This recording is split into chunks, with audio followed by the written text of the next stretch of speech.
Oklahoma is no stranger to strange stories, but in the winter of 1971, something terrifying happened in the town of Lawton. People reported a creature that looked like a half wolf, half man.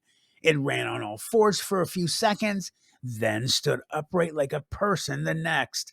Police officers were told to watch for it. Soldiers at Fort Sill claimed they saw it too.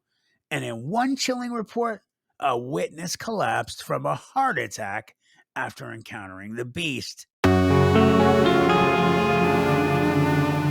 This wasn't just a rumor whispered at school or an urban legend that popped up decades later.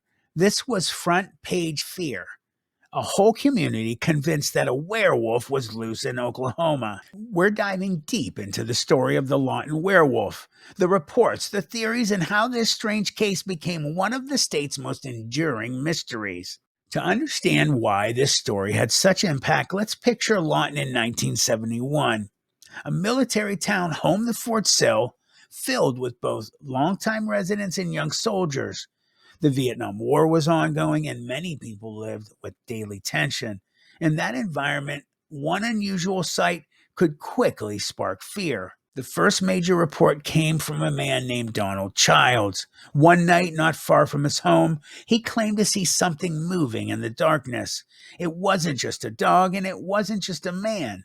It was something in between. He described it moving awkwardly, shifting from four legs to two, tall, broad-shouldered, with a wolf-like head. Soon after, more calls began to pour in. People swore they'd seen the same beast. It wasn't staying in one place. It was crossing roads, darting between houses, even venturing closer to Fort Sill. In one of the strangest reports, a caller told authorities the shock of seeing it caused someone nearby to go into cardiac arrest. That detail alone gave the legend an almost supernatural edge. With more and more people claiming sightings, the panic spread fast. Lawton police officers were officially told to keep watch for the creature. Imagine that, back then. A police force on alert, not for a fugitive or a dangerous animal, but for a supposed werewolf. Reports also suggested that soldiers at Fort Sill had seen it near the perimeter of the base. Even trained military men, not exactly the type to scare easily, were unsettled by what they saw. Well, they're not trained to deal with supernatural beings or mythology right in front of you. Rumors spread through town like wildfire. Was this a supernatural beast, a government experiment gone wrong near the base, or a cursed human wandering the streets? And then nothing. Just as suddenly as the Lawton werewolf appeared, it vanished. Poof. No one ever caught it. No body was found, no tracks, no fur, nothing you could hold up as evidence. Only frightened witnesses and stories that lingered long after the panic faded. The Lawton werewolf wasn't the first time humanity told stories of wolf-like creatures. Werewolves have haunted folklore for centuries. From biblical times, when St. Christopher supposedly went to an island of dog-headed men called the Cynocephali, from medieval Europe's tales of cursed men who transformed, from Native American legends of skinwalkers and wolf spirits, the idea of half-human, half-wolf beings is ancient and universal. In Oklahoma specifically, stories of shapeshifters are common in indigenous traditions. Some tribes warned of beings that could take the form of animals, wolves included. Often as a punishment or a curse, this would happen. So when townsfolk in 1971 began using the word werewolf, they weren't inventing something new. They were echoing old fears in a modern setting. And across America, another legend overlaps.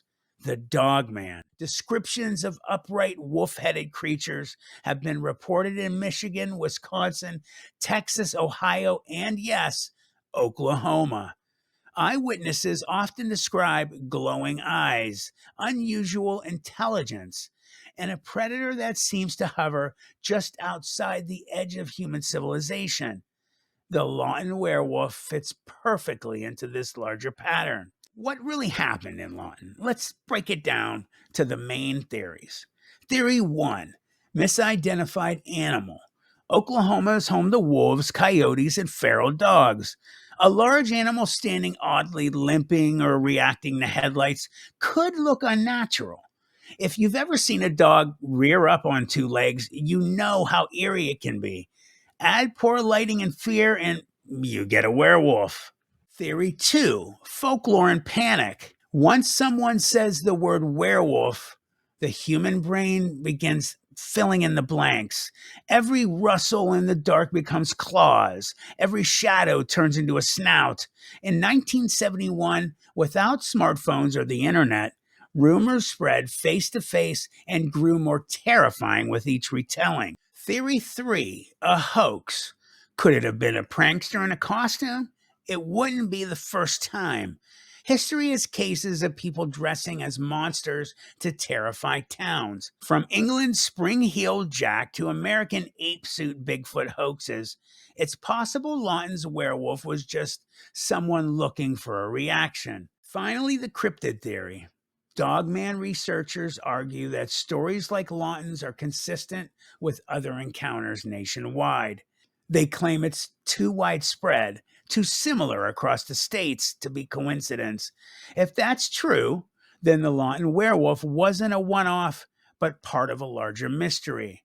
Though the 1971 sightings ended without resolution, the legend never died. In Lawton, people still talk about it. Some claim new sightings over the years, though none have gained as much attention as the original. Beyond Lawton, Oklahoma has had other wolf like reports. In 2022, a story of a supposed hybrid wolf spread in local news. Online forums are filled with posts from hunters, hikers, and drivers who insist they've seen something bigger, smarter, and scarier than a normal wolf. For cryptid researchers, the Lawton werewolf is a key case. It's one of the few times police and military involvement were actually reported.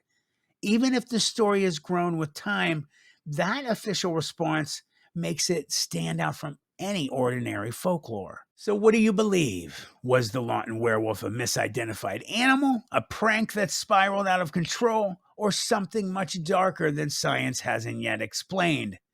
Stories like this remind us that folklore isn't dead. Even in modern America, people still see things that defy explanation. Whether it's the dogman, Bigfoot, or a werewolf looking in Oklahoma, these mysteries stick with us because they speak to something primal, the fear of the wild, and the possibility that man and beast aren't as separate as we think. Tell me in the comments, would you go looking for the Lawton werewolf, or would you rather never find out what's waiting in the shadows?